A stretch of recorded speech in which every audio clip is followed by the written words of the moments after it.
So once upon a time, I started covering a lot of Tim Burton movies because Tim Burton's an interesting one, and like in the idea that he's definitely one of the most popular American filmmakers. Right. Definitely a premier filmmaker. I call him premier auteur. We don't have to go into all that, but he's a premier filmmaker. One of the most popular, most recognizable filmmakers. But he's interesting to me because when I started doing the Tim Burton videos, I didn't think anyone was really engaging with his work at all outside of like the most superficial At a notions more critical possible. level, that or they're in academia, like there's not enough on YouTube. Well, and if an academic is covering Burton, it's usually in, to me, like a pretty shallow way of like, once you see Caligari, like the films of Robert Vine, or like Murnau, you get Burton. And it's like, no, it's like a lot more, maybe not more interesting than that, but it's a lot more complicated than that. And I did my favorite Burton movies already. That's probably why I did a lot of Burton videos, though. Like, Yeah. but I did my favorite ones, which like I legitimately think are great movies, like Sweeney Todd and Batman with you, actually. Yeah, I did Batman with you. It's a stylist substance, Hi. Justin, and I'm your cult boyfriend. But I did my favorite ones really like already, like Ed Wood and all the big ones you're supposed to do. The only ones that we've done the only ones that I haven't done that I really like, besides apparently I really like Charlie and the Chocolate Factory, is Mars Attacks. I'll definitely be doing like a Mars Attacks video. I do like Dumbo too, but like don't hold your breath on a video. But Charlie and the Chocolate Factory we had agreed to do back when I was doing the Burton stuff. Yeah, like right after Batman, like you want to do Charlie and the Chocolate Factory? I'm like, sure. I feel like you're the one who said let's do Charlie and the Chocolate Factory. Out of any of his movies that I wanted to revisit, Charlie, that you haven't covered, it was Charlie and the Chocolate Factory. Oh. Dumbo. I mean, I may do that. Well, Dumbo's just if we ever do a Dumbo video, I'll save my thoughts there. I do actually like it. But Mars Attacks is a great one. Charlie and the Chocolate Factory, I didn't know I'd like it so much. So I hadn't seen this movie since it probably came out in theaters. And 2005.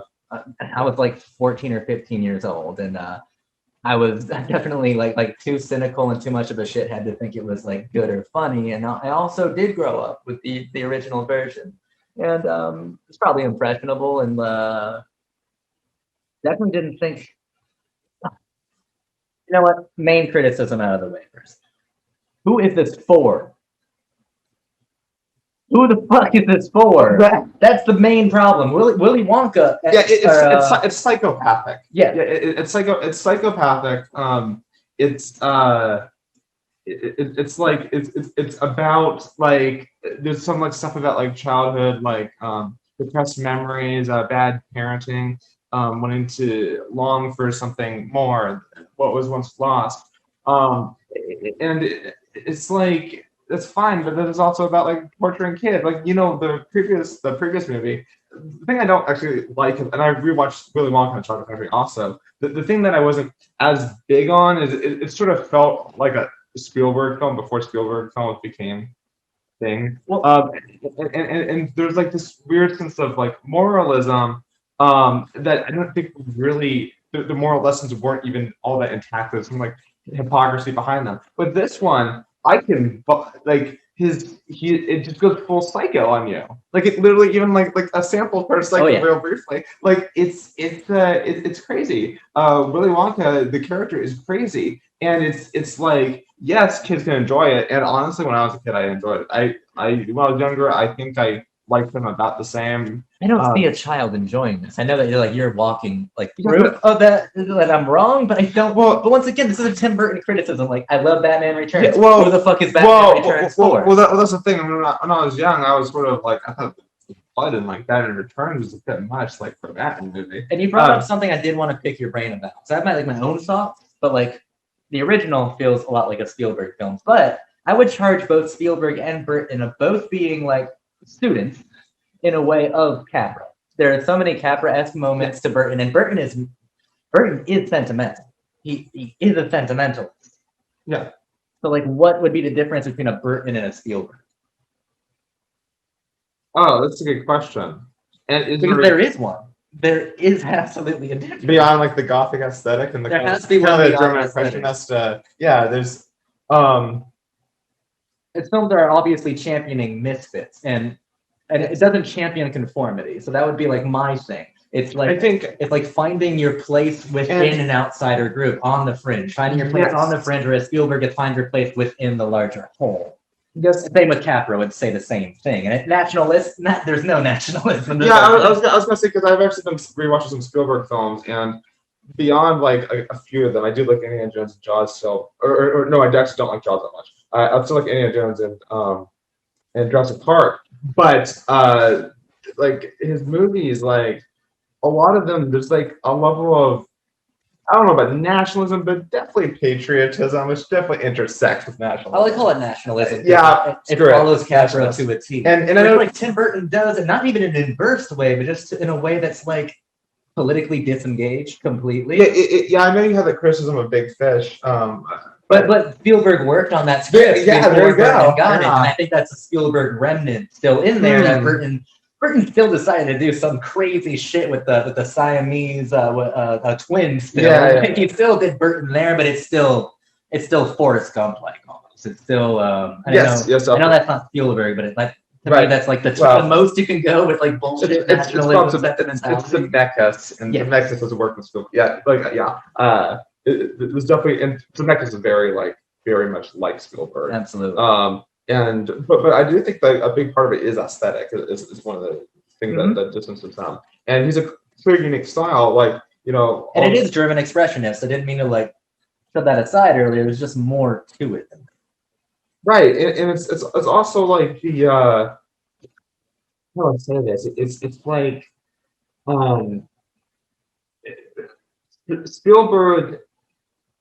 I think Spielberg, I don't know if he always knows what he's doing. like at least like thematically, and maybe to some extent, like there are some things that where Burton doesn't know. I think Burton is like so oblivious because he's politically disengaged, and there are problematic things in this film. Yeah, there are like we'll get to that. We will. I would just say there are racist things in this film, but since Burton is like not there. Like he's not there, and he's not on the same page as everyone else. Spielberg goes out of his way to. Burton knows what he's doing in that sense. Yeah, Spielberg just goes out of his way to actually give out politics sometimes, and then it's just like, But exactly. Enough of. But they're both Capra-esque in their own ways, and I think that what separates Burton the most, besides the aesthetic, probably the aesthetic separates the most, honestly. But the idea of championing a misfit fringe community as opposed to the conformist center. Honestly.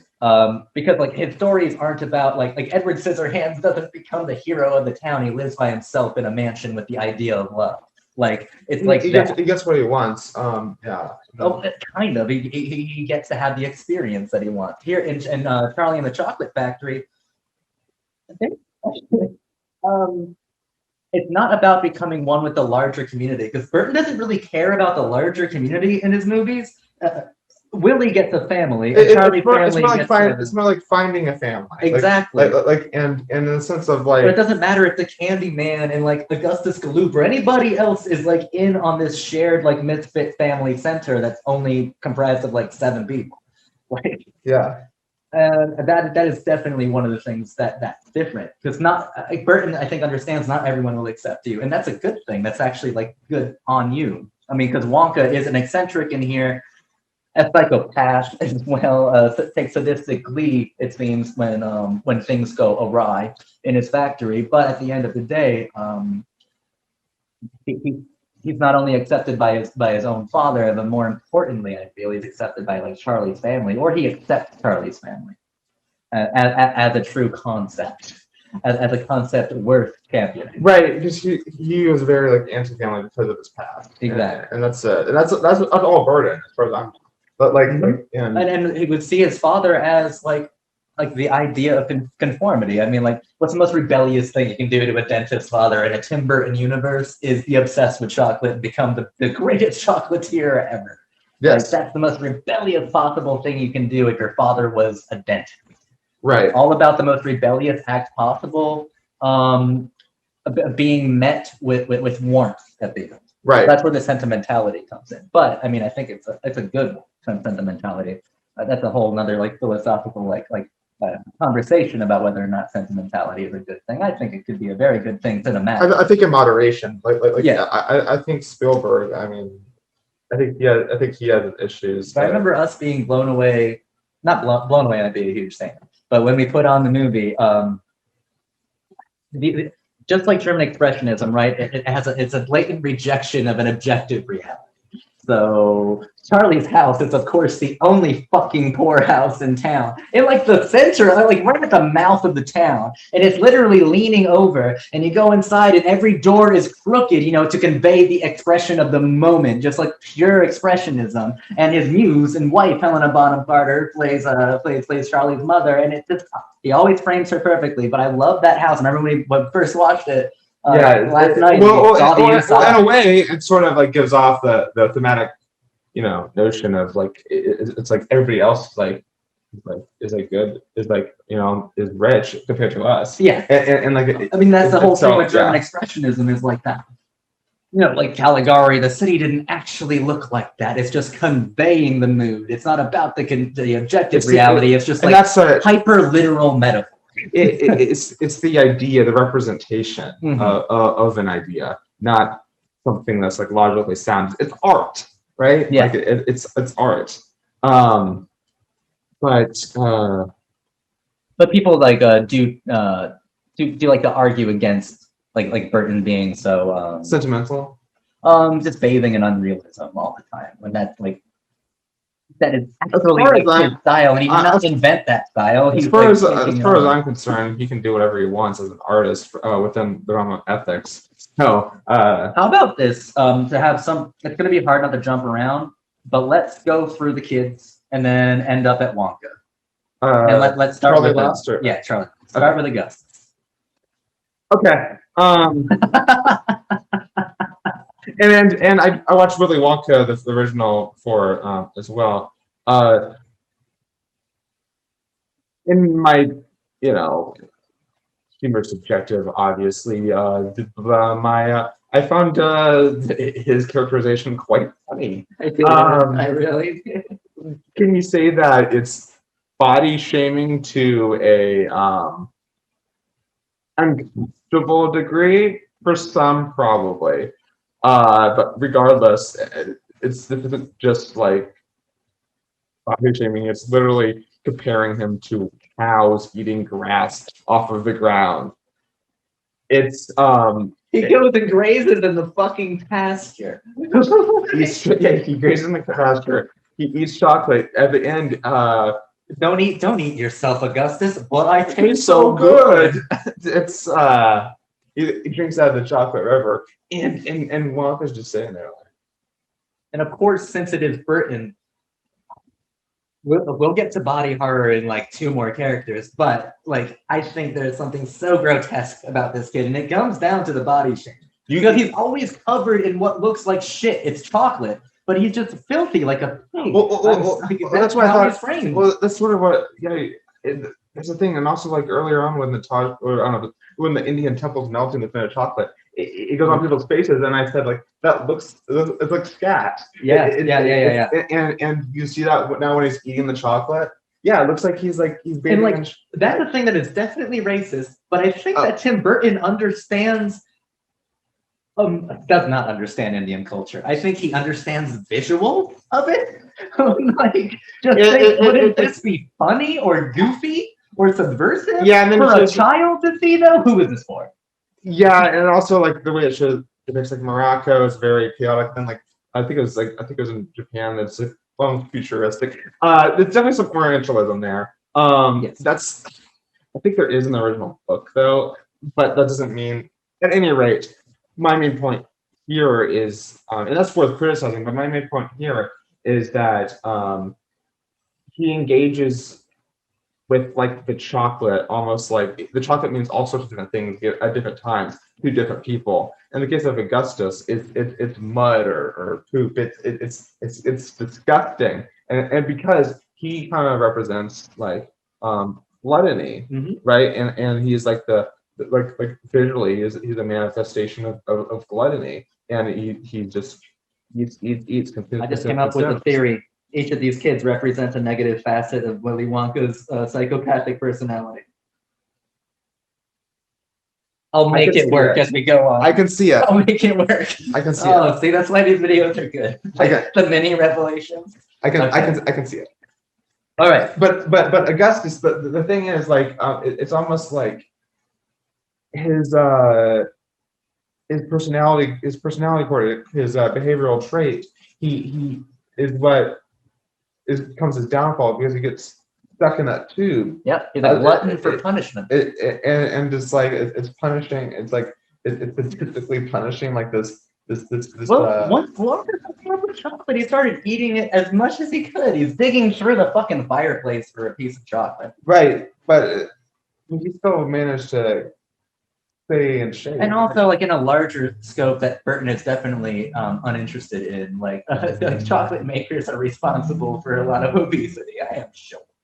Yeah, right. So like Wonka, like chill. You're... Well, that's another thing. He's like, I'm like a big fan. He's like, I don't remember who he says it, but he's like, I don't care.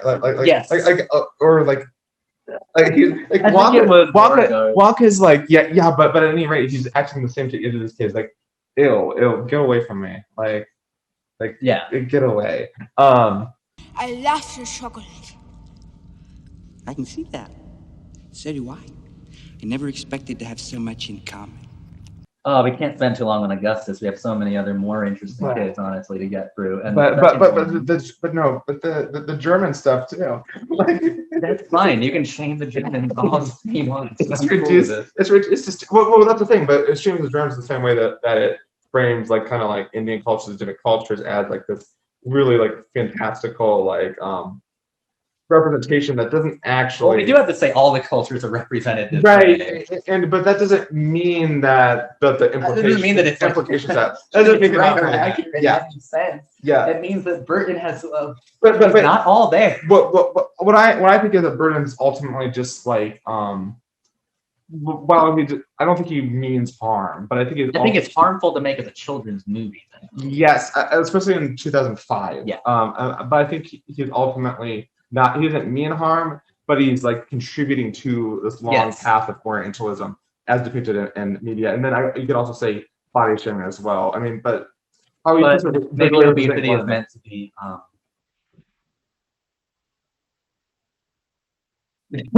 No one should be obese. I don't care. People, it's good to promote health, but at the same time, people should be confident within their bodies. Well, it's obviously a caricature. It's obviously like a very large caricature. I don't think it's a bad message to some of the kids. Like, you shouldn't be obese. It's more the German culture thing that I take issues with. I apparently don't care about body shaming. Okay, listen, that kid deserved it. Okay, how? How? It's fucking annoying and obese. Don't edit this out. I'm fine with this. Listen, if you think you're like Augustus Gloop, like, change.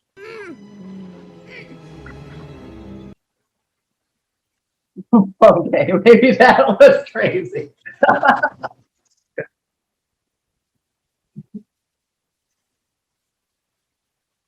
You can leave that in. That's fine. You think that's overboard? In a more polite and politically correct way, I think that it's important for individuals to recognize that. I think, especially in America, there's so many. And I'm trying to get more into shape. I noticed that this high fructose corn syrup and so many things, and it's about time. I think we should ban it. In a lot of ways, obesity. There is a health crisis, especially in the United States, that basically is fostered by the larger like corporation organizations at large. Can people make individual changes? Yes, and can people? But at the same time, it can be more difficult for some people. People are born and they're at different sizes. They're people are healthy at relative sizes. It's Augustus Gloop. If Augustus Gloop inspires this, then of what worth is the inspiration? Come on, guys. I think it's important to. Augustus Gloop was horrifying. It's important to be healthy. I think it's important to strive for healthiness, but I think also people shouldn't be so down on themselves if they're just a little overweight. If you get sucked into a chocolate river because you can't resist it, it's your fault. Violet Beauregarde. I would argue that the abundance of anything is bad for you. Yes, and I'm sure that like symbolically it's not just food. Wonka is very like gluttonous. It's like obsession. Yes, but as a reflection of Willy Wonka, Augustus. How is this going to be my most problematic video? Augustus is ultimately what exactly? You don't want to ask me. You would say Augustus is. He's well. I mean, like because I think it's almost like it's the glutton. Wonka is like well. I mean, there's a moment where they're in the glass elevator in the little brat that's obsessed with the video game and television. No. I'll get to him, but he says like, why is everything here so pointless? Why is everything here completely pointless? And in a way, Wonka he's very like extravagant and maybe to his detriment to the point where it's the abundance of having stuff. Come on, he get the whole culture to be in his factory. With the promise of like that he is giving them the most. This movie's fucked up. Yes, it's psychopathic. Yeah. And ultimately, it's. And do you want to play ball with the movie or not? Because I'm ready to play some ball. Fuck Augustus Gloop. Augustus sucks. He's meant to be a cow, and there's another moment. I like the whipped cream show. Yeah, I was gonna say with that barley squeezed into the grass, and later it's like I think like we should treat animals.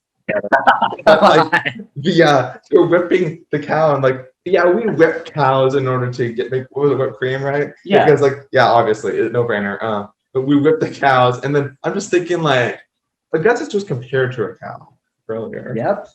Rightfully so. Augustus, please don't eat your fingers. But I taste so good. Violet Beauregarde is awesome, actually. The colors, by the way, are incredible. Is she the second one? She's the second one to go. Yeah.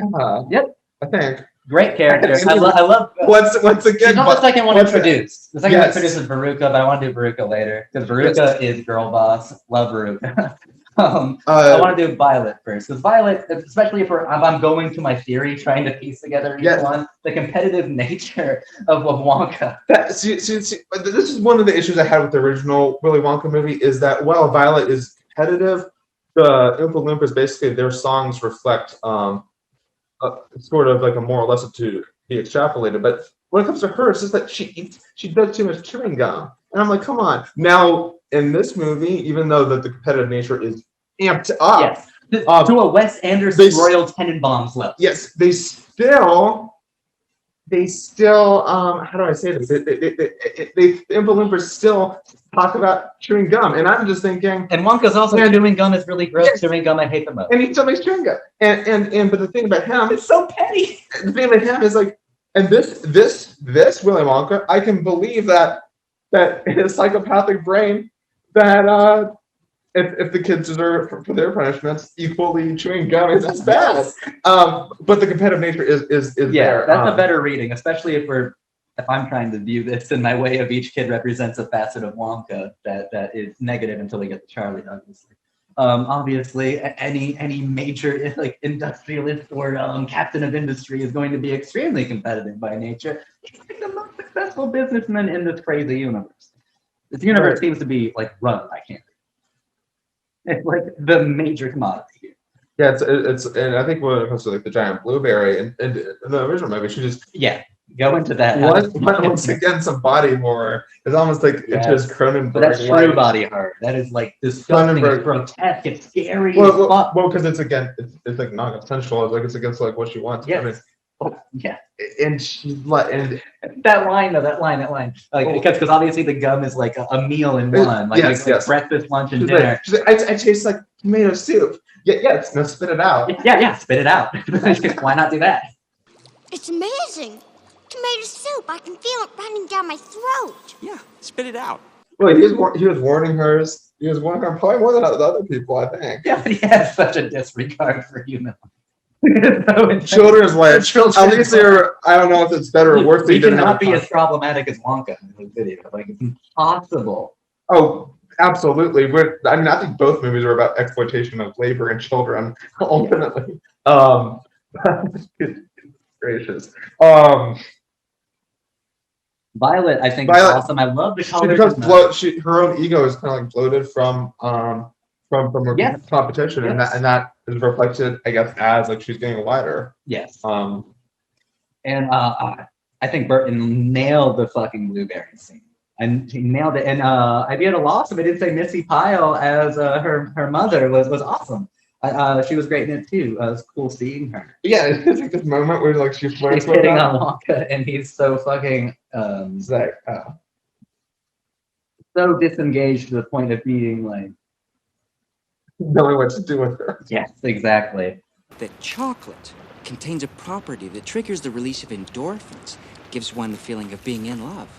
You don't say. All aboard! But Violet, really cool character. You gotta love the popping of the color, literal popping of the colors. Because it's blue, blonde, white, pink. Like it's very cool. Very cool. Right. It's something all right. I think It reminded me a lot of Anderson's use of Stiller and his children. I like Burton more than I do too, but that's what it definitely reminds me. Yeah, I of. can It's see that. competitive. What's Anderson's just discount Burton? I don't care. I love the Royal Tenenbaums actually, but does Wes remind me of Anderson- the matching Wes Anderson- tracksuits and the competitive nature of the Yeah, I actually do like that movie. Rushmore's better. Rushmore is better, but Wes Tenenbaums is great. Anderson just is Willy Wonka's a filmmaker. But at any rate, he should make another Wonka movie. Starring who? Jason Schwartzman. Yes. Yes, that we were talking about this. Yeah. At any rate, I think Bill Murray is Grandpa Joe. What? Bill Murray is Grandpa Joe. Oh, yes, absolutely. Be perfect. Um, Let's go on. Okay. At any rate, yeah. So, Look, Mother, I'm much more flexible now. Yes, but you're blue. Well, next Goodbye. one is Veruca. yeah, and this is why this sequence is probably what's most different from the. I love this sequence. It's way better than the original. Well, okay. To be fair with the original, I think that her Brandy song number is good. Yeah. I want it now. It's fucking great. Yeah, it's great. This one is the song's just limited to the info. There could be a punk, a fucking like Riot Girl version of that song. I would love it. Yeah, I kind of like that, and I like the atmosphere of that movie. But this one is really insane, and it goes into like this dark like hole of abyss, like instead of for the bad nuts, this time it's squirrels.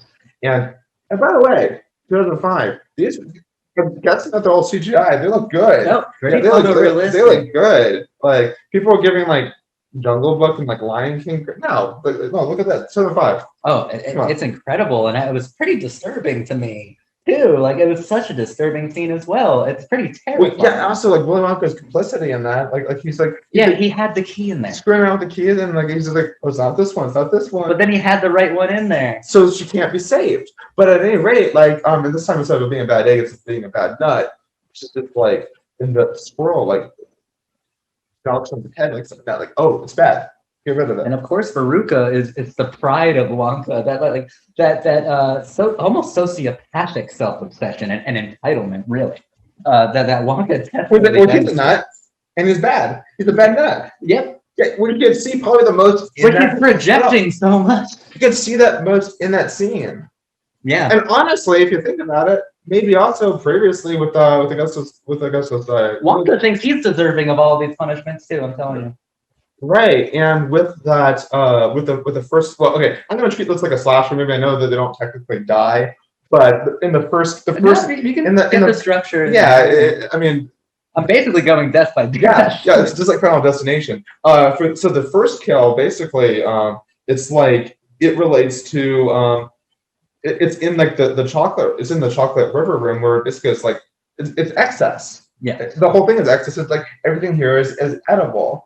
Everything here is pointless. Everything here is frivolous. It's far too much. It's all there. The second Ostentatious. the second one is the invention. It's almost like he's just inventing all this stuff that he doesn't really need to have. And in fact, he didn't even want gum. He doesn't even, but he makes it anyway because he's all about kind of this competitive nature. In the original film, in the first film, like that's where they have the everlasting. They do have it, it's not as important. The everlasting gobstoppers, and basically like that's going to be used like for competition with Slugmore, or at least that's what they don't have that in this one. But at any rate, tying into that idea is that the competition manifests in that kill. In this kill, Veruca Salt, I think. Veruca Salt. Can't forget that name. It's like he's a nut. Yeah, he's a nut, and also you could argue, and I think that's also around the time where the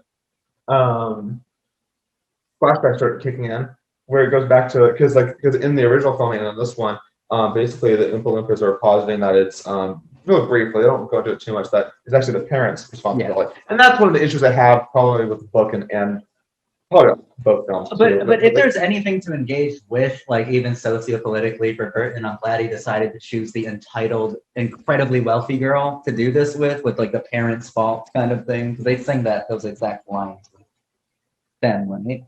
And not with the other parents. Yeah. But you can kind of see the overarching thing. There's always like a parent. But this one was like very deliberate and to the point where the squirrels pushed the dad into the fucking chute. He did go down the chute too in the original one, but like but he jumped into the chute. I can't remember. Yeah, I just saw it went to. I just love Veruca Salt. Even when I was a kid watching the original, she was always my favorite character as a kid because I just thought. Maybe I was a rotten kid, and I was like, she deserves it. She wants it the most clearly. Well, and that's one of the issues I have. Let me just criticize. Give Veruca the factory. I'm going to criticize. Hashtag give Veruca the factory. I think this one did some things better than the original because in the original one for the second it's hard for me to talk against Gene. I'm just going to say it. I'm not talking against him. I'm talking about everything else surrounding him. The weird morals of it, like at least this one just goes full psychopath. It will say that like, oh, like it's actually the parents' responsibility, and it's like, okay, then how come like the kids are the ones punished so much?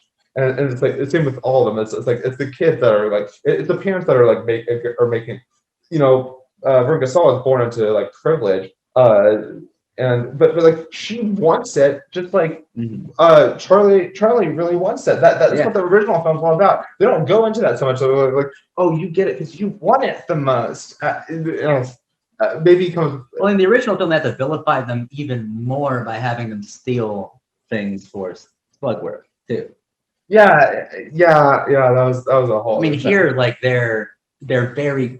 They're flaws that really define their character archetype. You'll never go against the company. No, I think this one's better in some ways. I'm not. I think it's better actually. It's a better movie. Screw it. It's a better movie. At least this one. It's just it's hard not to. I mean, it's a sentimental attachment I have to Gene Wilder. I like Gene Wilder. I don't have. And I love his Wonka. I don't want to hang out with Johnny Depp's Wonka. He scares me.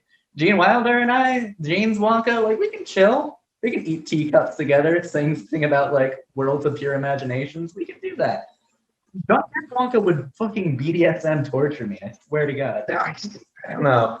I mean, we're almost there to him. We can wait and talk about Charlie. Daddy, I want a flying glass elevator. Veruca, the only thing you're getting today is a bath, and that's fine.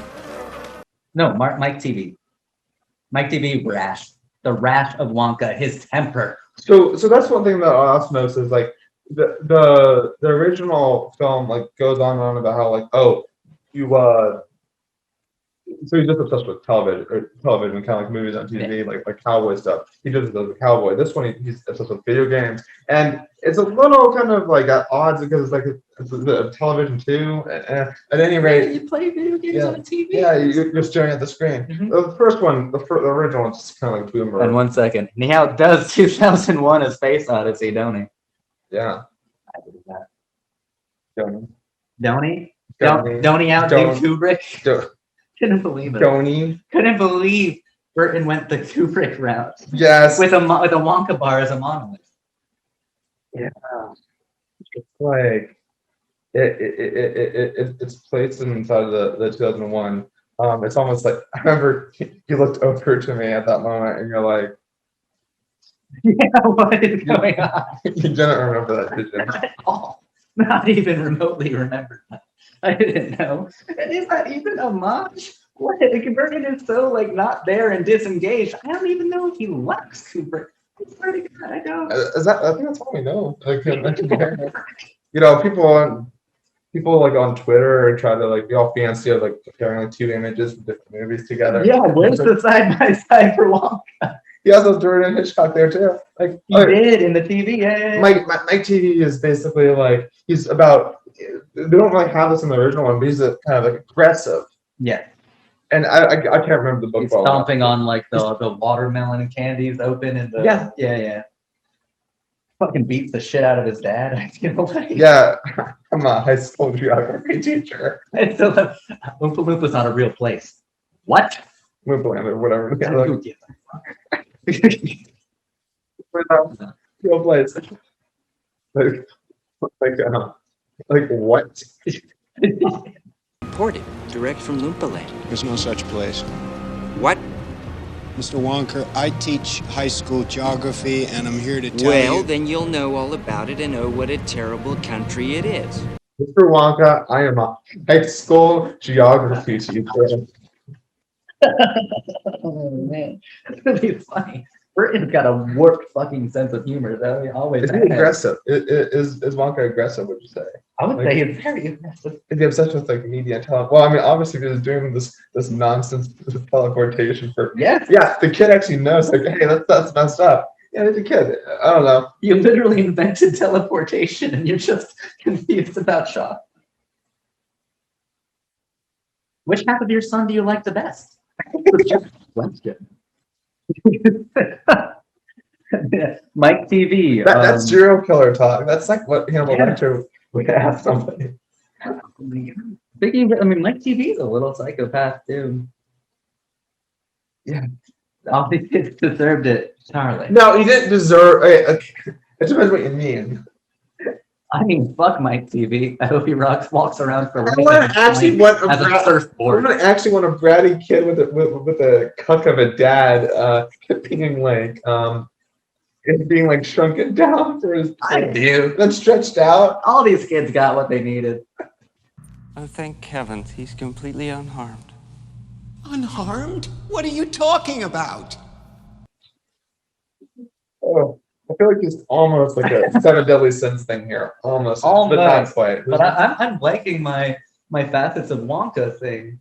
Things that he has to banish from himself. So he has to banish those things from himself that we just His covered. aggression. The one that he has to keep to himself is purity.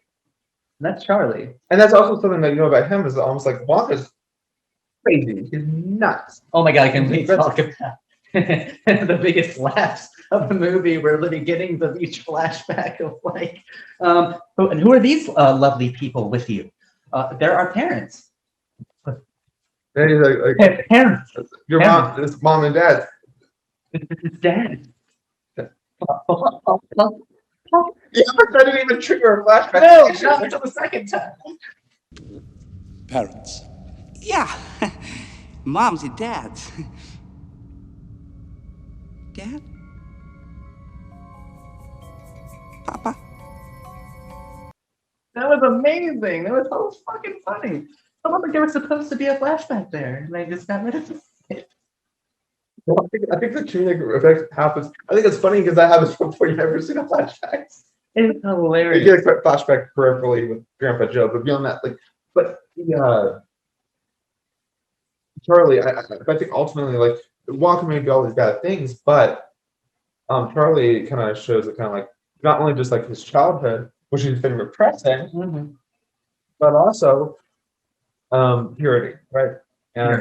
And just through Charlie. It's interesting that all of the sinful qualities, like had to get exiled from his back, like exile him from himself. Yeah. And purity is the one that's still there, and that it's not up for purity to accept him. It's up for him to accept his own inner child again, or his own right. But not just that, but also it's almost like, oh well, you're fit for this.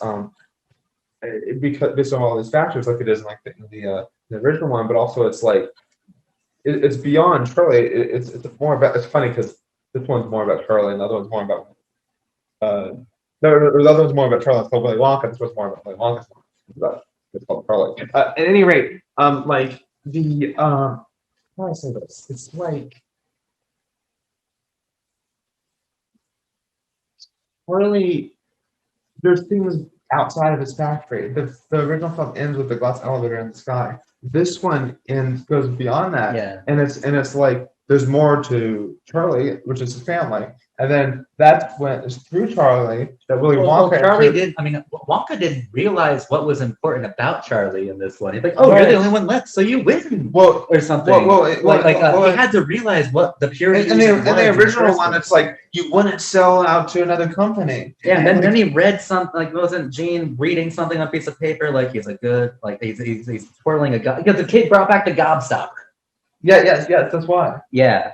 And here, there was no moment like that. There was no moment of truth or like. That's what I mean. Like, you won't sell out to another company. Exactly. It's all about like, are you trustworthy to? Like, Wonka had to realize why Charlie was here. He had to actually have a character. And it's something that's beyond Charlie, which is his family, and therefore it's also beyond Wonka, which is his family, which is like his connection with his dad. But we'll get to that in a minute. More on Charlie though. What do you think of him? Yeah. Exactly. Yeah. I don't think it's quite as insufferable as some people say. Honestly, it's just as insufferable as the rest. He is the beacon of purity, and so are the others the beacon of their vices. I'll say something though. I mean, you don't want him to like. Grandpa Joe's a fucking letdown in this one. I don't like him in the original. I think it's a lot nice, like more interesting than the original. Yeah, he does more stuff, and this one he has a past connection with Charlie. Yeah, which is just corporatist sucking up. Like he's like, I used to work for you. Well, yeah, it's kind of like it goes back. I'm glad they dropped the Slughorn nonsense. He's such a great guy because he gave me a paycheck. It's good that they dropped this Slughorn nonsense. Then they fired me. Yeah, and then doesn't even remember me. I thought Helena was really good. Obviously, Burton and Helena know how to work together. She's really heartfelt, and she's used sparingly here. And I thought she was really good. Yeah, she is. Helena Bonham Carter, not on like a first name basis. Well, the thing about you guys know what I'm talking about. Yeah. Yo, Helena, you were pretty good in sucking Charlie in the Chocolate Factory. Charlie, basically one thing about Charlie though is that, you know, I hear some people, they don't like him as much as like the original one, but like, what do you like about? Oh, I don't like the original one. Yeah. He's just some like little dork with like long blonde hair. Come on, get out of here. Yeah, exactly. I mean that's the folly of moralistic kids movies like these. The vices are so much more memorable. Aside from like the more, I guess there are problematic. Yeah, I would still say it's too problematic for kids. Yeah, properly. But the original ones, I think it's more corporate. Like, it's more corporate, but at least this one's like, hey, no, pick your poison. True. And I don't think it goes as hard with the body shaming. No, it doesn't. But I don't know. I that's a component of body horror, which is definitely a weird thing that Burton is into, and especially into incorporating into Batman Returns and Mars Attacks. But like Augustus has like a misfit. But is he though? He's like, he seems like the pride of this little yeah, he's different. Okay, I can see that. Maybe he just is like the embodiment of like everybody comes from a much better social standing than Charlie. That is very obviously by everything around him. Like come on. Burton's Misfits. There are other people working at that toothpaste. Well, yeah, there are other people working at that toothpaste factory. Yeah. Burton's Misfits aren't just like kids who like to wear black and sit in the corner. Those are his fans. In his movies, the Misfits are like fairy tale misfits. Like they're misfits from the world and society and everything involved in it. They just live in they live in a rich town, but under a spotlight of poverty. With holes in the ceiling that he looks up at the star, the factory at night. Not the star, it's a fucking factory, his North Star. Like it's Disneyland or something.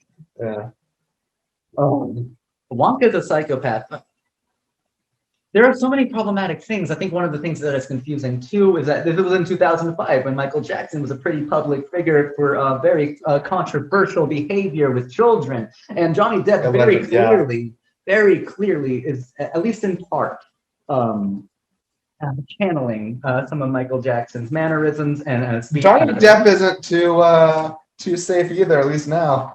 Hey, I'm just saying that like Johnny Depp has said this before. Like he kind of there's a lot of mimicry in his performances. Like obviously he is doing a Hunter S. Thompson impression in Fear and Loathing and a Keith Richards impression in the Pirates films. Like he's known to do this.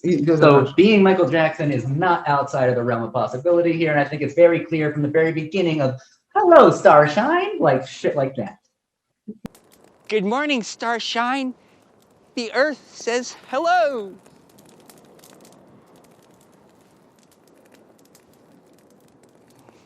It's so good though. It was brilliant. I guess my point was like, don't boil it down just to that, but it does add a predatory quality to this character.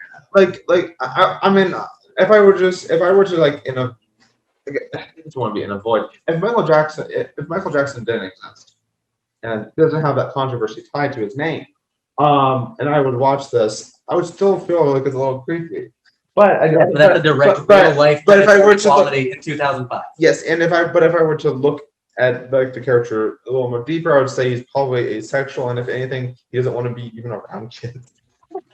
Yeah, probably. Probably.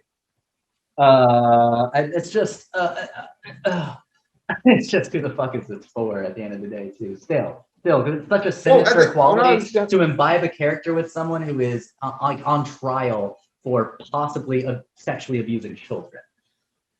Yeah, that's weird. Yeah, that's really weird. I mean, I think when I was younger, my mom called it the pedophile version. And it's not just like everyone's picking up on. And like, while I don't think you should just reduce that performance to a Michael Jackson impersonation, yeah, it is a model. You also shouldn't disregard it because it is there. Yeah, but at the same time, how often do you look at Jack Sparrow, Keith Richards? I mean, like you can compare it, but it's like it's not.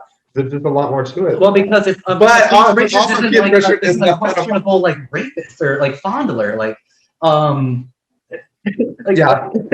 If he was Charlie Manson instead of Keith Richards, we got a discussion about. Yeah. Right. He was like framed like Adolf Hitler. Yeah. By the way, I know this is all allegedly with Jackson. I'm not very trusting of Michael Jackson. I think there's a lot of reasons to not trust Michael Jackson. Exactly. There's a lot of reasons not to trust Johnny Depp as a person. I'm just covering my ass there, just in case. But Michael Jackson is a creepy and to some people a sinister figure, including myself, especially in 2005. Like it was a real thing. And I think as the years go on, it might get easier to get into the performance. So there's a lot more layers to it. The comedy, it's some of the funniest shit I've seen Johnny Depp do. And Tim Burton do, honestly. I mean, Mars Attacks is really funny. There's good comedy. I think Batman Returns is hilarious, though. So, like, that's different. Ed Wood is funny. No, Johnny Depp is funnier as Ed Wood. I'm going to say that.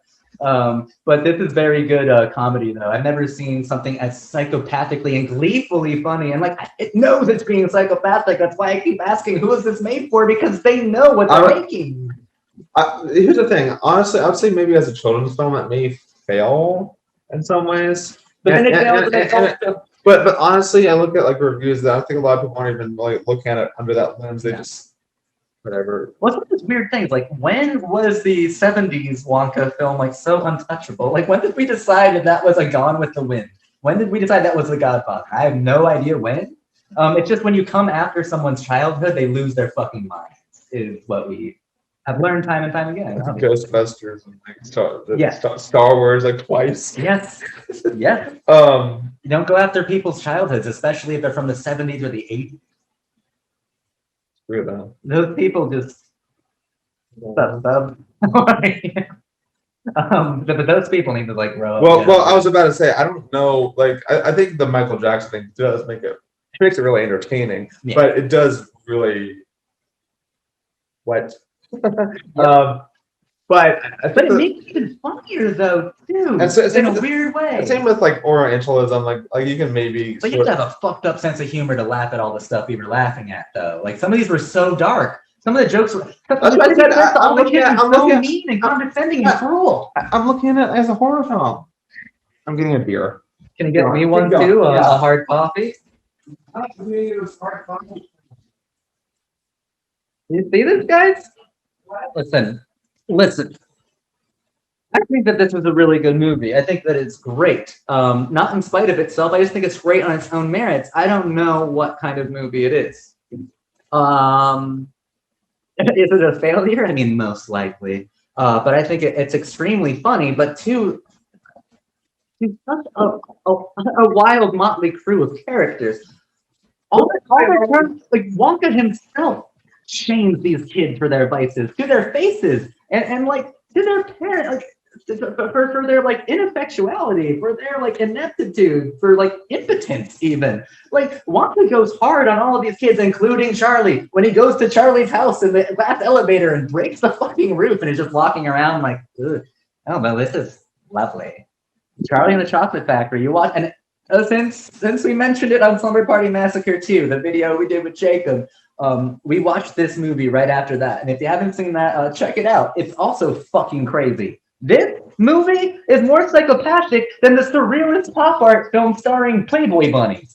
I would say we watched two slashers last night. Yeah, and one is way more fucked up than the other, and it's the fucking Tim Burton movie rated PG or some bullshit. It's this one. Well, I think when I was younger, what I liked about it is the edge to it. Yeah, but it's like, would you want to hang out in Wonka's factory? It's scary. It's dark. It's expressionist. It's dark in the original one.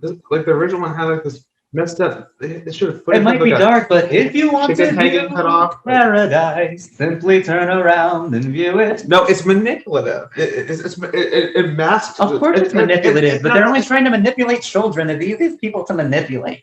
Yeah, same with the film. The film's manipulating children to like. You have to remember being a kid watching it, though. Yeah, that's why people like it because they think about how. I mean, that's literally why people like a lot of children's movies.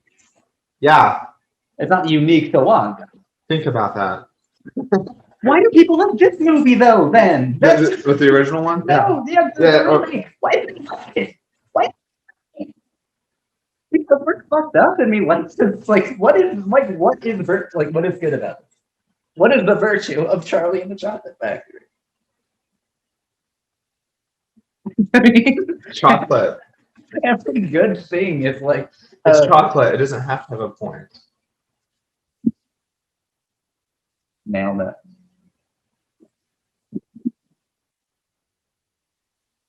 I don't even know what to do now. You ever just like? Well, I would say this, and I just want to hold on. Maybe what? Okay, Gene Wilder. What? Imagine that without Gene.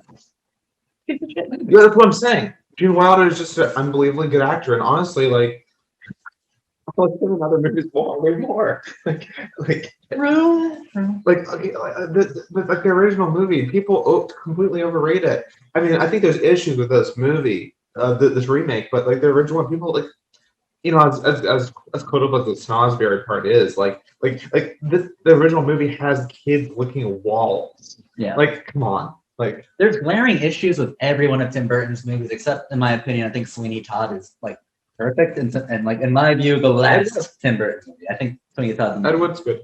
It's got a lot of issues. You want to talk about his most sentimental film? That's the most Capra-esque Tim Burton film I've ever seen. But there's a lot of issues to all of his movies. It makes him so interesting that a director who's clearly, I think he's great. I called him a genius several times. I think that he is. He has something up here that's really good, and sometimes it comes out, but it never comes out perfectly. Sometimes it's not always.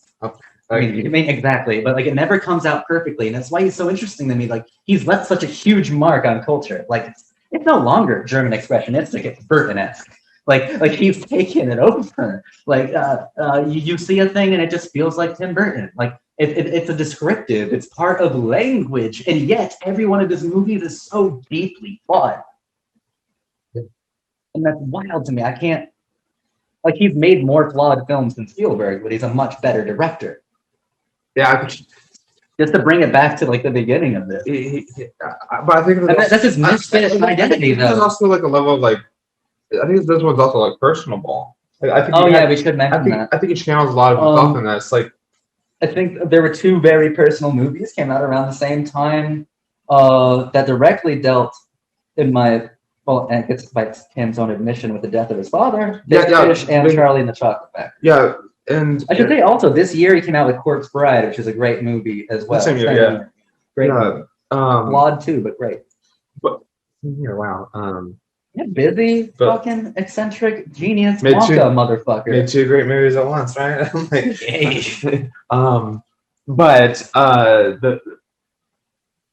Basically, like, I really think, I think one of the reasons why the Planet of the, Planet of the Apes is not a good movie, I don't think, but give him some slack. His dad was dying, and if you're interested in the life of the artist too, it's such a significant moment. As you said, his dad was dying while making it, and probably where he met Helena Bonham Carter.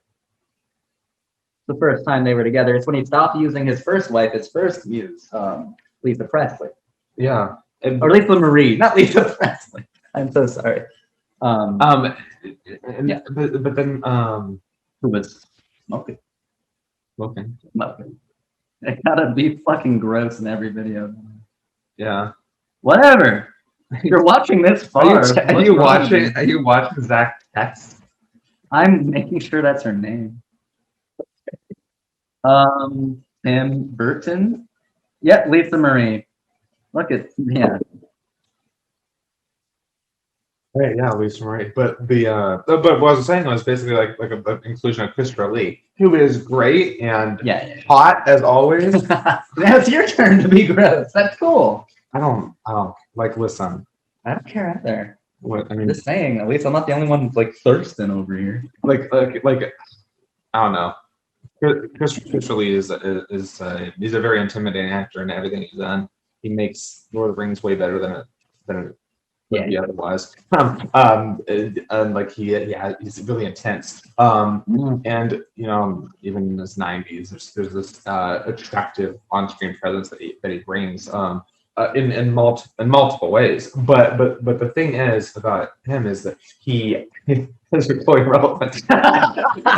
It's fine. I just texted somebody wasn't even in the movie.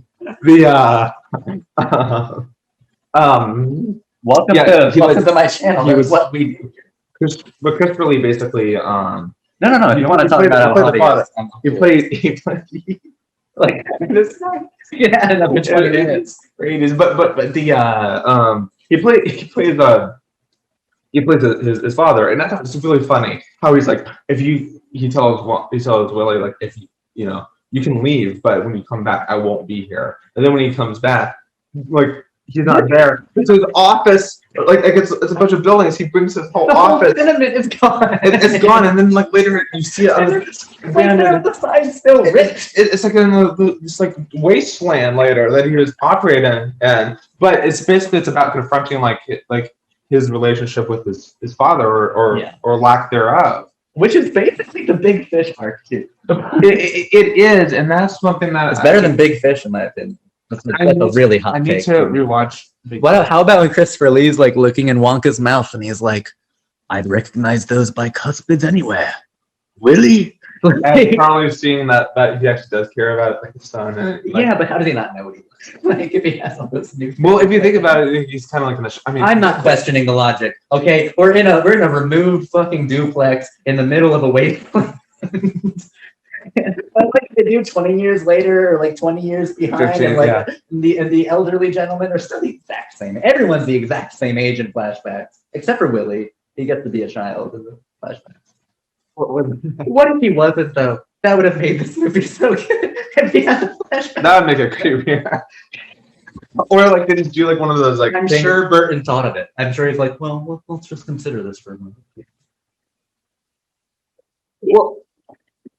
They thought about with Big Fish. I think when Spielberg was on, they thought about this de-aging thing of Finney. No. Instead of Finney, it would just be like either like I don't know if it was always Ian McGregor that was on board with that, but they were wanting to age them up and then yeah. Oh my god. What do we want? You should be almost done here. You want to talk about an Oompa Loompa or anything like that? Well, how about they're great. Set design Oh yeah, set design wonderful. The colors wonderful. The color scheme of the film, the lighting wonderful, and the CGI mostly very good. Yeah, yeah. I mean, it's Tim Burton film, but it's I mean, tell that to Alice in Wonderland. Yeah, it's well, Burton is so fucking weird. Like, well. it's like, well, it's a Tim Burton film. It's obviously like a CGI, but no. Have you done Alice in Wonderland yet? Yeah, actually, it's not a positive video. I talk very negatively of it. I talk about how even his failures are kind of interesting. Zach, you're it's a Disney film. Elsa Bonham Carter is still really good in it. Yeah, she plays the. Yeah, and so is Johnny Depp. Those are the only parts that he's good is Johnny Depp and Helena. Well, tell me this, and I think the general consensus for a lot of people is that Tim Burton's 3 really bad movies are Planet of the Apes, which I hadn't seen in so long. Alice in Wonderland and this Charlie and the Chocolate Factory.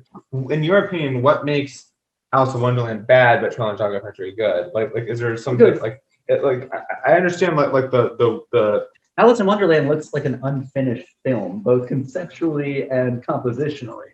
Like, and it's such an awkward film as well for him to make. I need to remember it more clearly because I don't. There was something about like the message of there's a sentimentalist message in everything, and Alice had something to do with her parents dying or like her mom dying or something fake, like that. Some fake feminist, like, and by that I mean like it's not real feminist. It's Exactly. It's like stupid pandering. But it's just like not, one of the best things about Burton is aesthetics, and in that film, the aesthetics were unappealing. They were unattractive, and they weren't even striking. It almost seemed like a copycat of him. What like? Yes, but it was him, I guess. I mean, as far as we know, like it's just as. It was Burton overreaching and almost turning in like an unfinished draft of something that could be an interesting premise. As opposed to Charlie and the Chocolate Factory, where it's a fully formed idea. It's fully formed, it's conceptualized, it's how he wants it to be. The composition is and good. It's actually funny. And I think that the characters are loud and they work and they're unforgettable, no matter if it's a muse. The only time it works in Alice in Wonderland is if his wife or if like his man crush is on screen. It's the only time it fucking works. Yeah. The only time he's even inspired. Even then, it's a bit jarring sometimes. Yeah, even then, it is, especially because Helena's head in that is like elongated and huge. And Johnny Depp is. But they're still inspired in the movie because they interest Burton on like I think a primal visual and aesthetic level and thematic this level. But this one, I guess, it's very well composed. It's very different version. Well, kind of the apes in comparison. Like haven't seen that in a very long time. I would just assume from my like latest recollection of it is that it's. I think it's boring. I would think it's probably a bit sordid. I think it would probably miss the intentions of the original novel and of the original film. But maybe not. Rod Sterling. It's more political than Rod Sterling from the Twilight Zone. I know wrote the original film script, and he's like fucking genius. And I know that he deliberately. Whenever Burton invokes like a meta or slightly postmodern thing, he never does it correctly. Oh, ever. So yeah, you're talking to me about this a bit ago. But it's in like Planet of the Apes when like he leads up to a moment from the film you remember and then inverses it terribly poorly. It doesn't pay off in the same way. But in Charlie and the Chocolate Factory, it's kind of funny. You're ready for that big like I got a golden ticket moment. And all that the grandfather does is like get up and like cringe dance around the room. Like no one could have thought that funny at the time. I almost think that like Burton's taking the piss out of the audience for expecting a large musical number or a large moment there. Yeah, he just gets up and it's just like. And then he's even teasing. I feel like he's teasing at like a nightmarish boat ride too, because everyone would be like, "Wouldn't Burton do an amazing nightmarish boat ride?" Doesn't do it. Yeah, doesn't do it. He doesn't go it's for just that. Kind of like he doesn't bite. You put out the bait, the fucker doesn't bite. Instead, the nightmare is Wonka's repressed memory. Exactly. Like that, it's almost like he goes to the tunnel. It's like, judging by the reviews, this scarred more people than the original did. So the original is overrated. This movie is underrated. That's my take. I agree. Hey, thank you guys for watching this video. Don't hold your breath for any future ones. We're gonna do Dumbo soon.